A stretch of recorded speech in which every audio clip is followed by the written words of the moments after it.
Oi pessoal, tudo bem com vocês? E na nossa aula de hoje nós vamos falar um pouquinho das histórias em quadrinhos. Ei! E quem não gosta de uma boa história em quadrinhos, hein? Ai, eu adoro, principalmente quando se fala da Turma da Mônica. São os meus quadrinhos preferidos. Então, na nossa aula de hoje, nós vamos conhecer um pouquinho mais sobre as histórias em quadrinhos. Vamos lá? As histórias em quadrinhos integram os 11 tipos de arte reconhecidos no mundo. São muito apreciadas pelo público jovem e infantil, por ser uma maneira despojada e divertida de contar histórias. Mas o que é história em quadrinhos?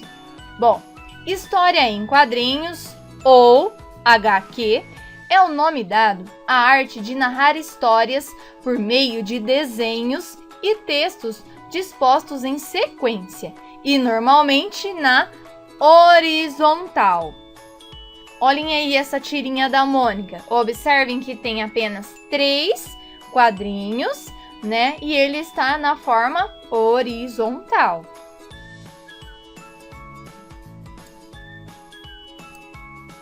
Essas histórias possuem os fundamentos básicos das narrativas: enredo, personagens, tempo, lugar e desfecho. No geral, apresentam linguagem verbal e não verbal.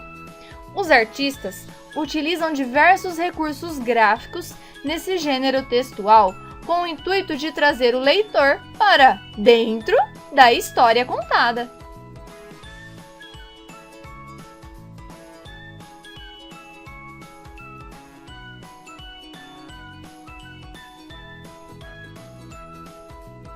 Para comunicar as falas das personagens, por exemplo, são empregados balões com textos escritos.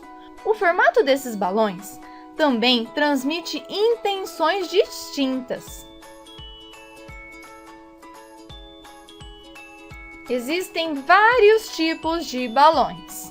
Por exemplo, o da fala, normal, o do pensamento, o do grito, do cochicho, do amor, quando está apaixonado, da ideia. Existem também aqueles que eles estão cantando, né, que é todo desenhadinho de música. Existe uma variedade enorme de balões. Trouxe aqui alguns dos mais conhecidos. Bom, os balões com linhas contínuas sugerem uma fala em tom normal. Então, quando vocês observarem esse tipo de balão, significa que os personagens estão falando normal, como se estivessem apenas conversando mesmo, sem alterar o tom de voz.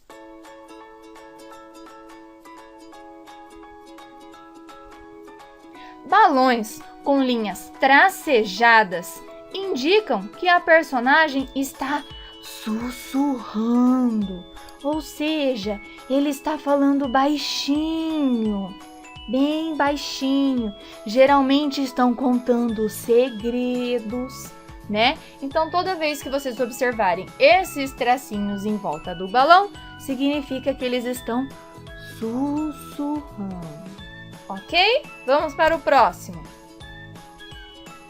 Balões que apresentam contornos em forma de nuvens apontam pensamentos. Então, toda vez que vocês observarem este balão que tem esse formatinho de nuvem, significa que ele está pensando. Então, ele não está dizendo diretamente, ele está apenas pensando.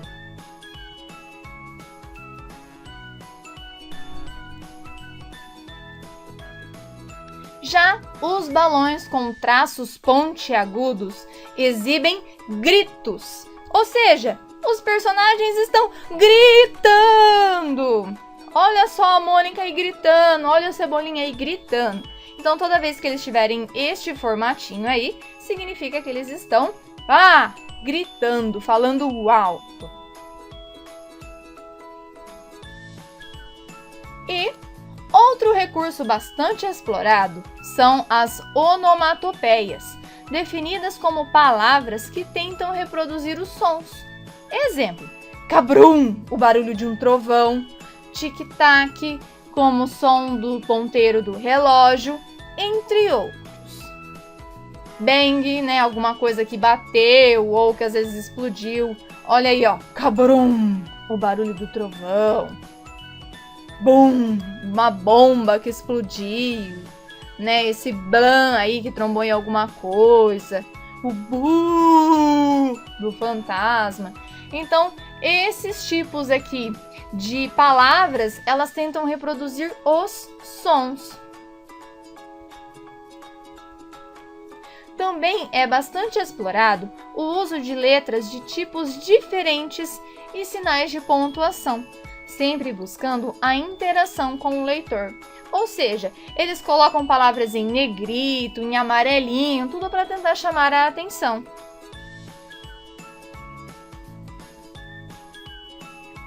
Os suportes mais usados para a publicação das histórias em quadrinhos são os jornais, as revistas e os gibis.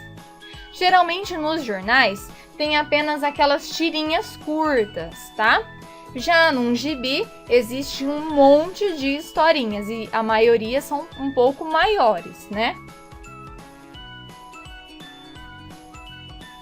Origem das histórias em quadrinhos. A primeira história em quadrinhos, com as características que conhecemos hoje, foi publicada nos Estados Unidos em 1894, em uma revista chamada Truth, pelo americano Richard Outcault. Meses mais tarde, o jornal New York World começou a publicá-la oficialmente. Essa história em quadrinhos intitulou-se The Yellow Kid e narrava as peripécias de uma criança que vivia nos guetos de Nova York, sempre vestida com uma grande camisola amarela. A personagem comunicava-se por meio de gírias, numa linguagem bastante coloquial, e trazia reflexões acerca da sociedade de consumo e de questões raciais e urbanas. The Yellow Kid, personagem criada pelo artista Richard Outcault em 1894.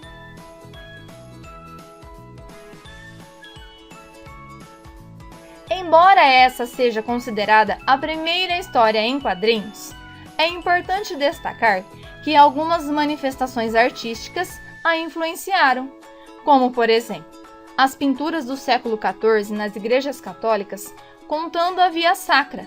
Nelas é possível observar a trajetória do julgamento e crucificação de Jesus Cristo, através de desenhos feitos de forma sequencial, assim como na história em quadrinho, que tem uma sequência. História em quadrinhos no Brasil.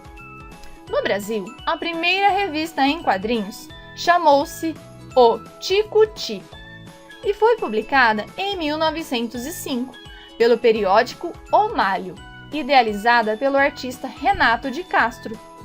Foi influenciada pela história em quadrinhos francesa La Semaine de Suzette e teve como personagem mais popular o garoto Chiquinho.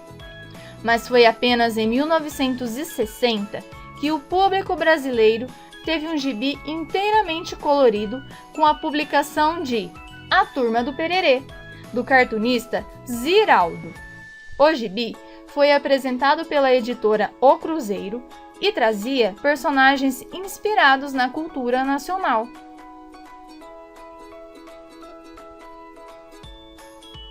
Personagens de A Turma do Pererê, do cartunista Ziraldo. Em 1964, o gibi foi retirado de circulação por conta da censura instaurada durante a ditadura militar e só voltou a ser publicado novamente em 1975. Foi também na década de 60 que surgiu a história em quadrinhos mais conhecida do Brasil, A Turma da Mônica, criada pelo paulistano Maurício de Souza. A revistinha fez tanto sucesso que hoje é publicada em mais de 40 países e traduzida em 14 idiomas. Olhem só a evolução da personagem Mônica de Maurício de Souza. Olha lá em 1963 como que ela era. Ela parecia brava, né? Depois, em 1966, em 1967, ó, em 1970, olha ali, em 1985 ela já era bem bonitinha.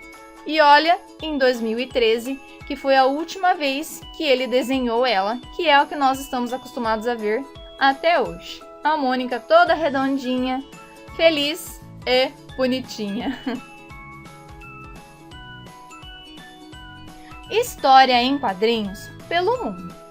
As histórias em quadrinhos estão presentes em todo o mundo e existem várias personagens emblemáticas. Bom, uma delas, que também é muito conhecida, é a Mafalda, criação do cartunista argentino Quino no ano de 1964. Nessa tirinha, a garota de aproximadamente 6 anos de idade possui um pensamento reflexivo e questionador acerca da realidade mundial, sempre trazendo um ponto de vista humanista sobre as situações. Mafalda é muito conhecida em toda a América Latina e na Europa e se tornou um símbolo argentino. Mafalda, do argentino Quino. Outra história em quadrinhos notável é Calvin and Hobbes, intitulada Calvin e Haroldo no Brasil, criada em 1985 pelo americano Bill Watterson. As tirinhas foram exibidas em jornais até o ano de 1995. Nela, o garoto Calvin vive as maiores aventuras e uma amizade profunda com o tigre Haroldo, que na realidade não passa de um bicho de pelúcia. Calvin e Haroldo. E fim! Essa foi nossa aula de hoje sobre as histórias em quadrinhos. Ah, e é claro que eu tinha que fechar com a Turma da Mônica, né? Bom, o conteúdo foi retirado do site Tudo da Matéria, as imagens do Google Imagens. Espero que tenham gostado da nossa aula. Um beijo e até o próximo vídeo!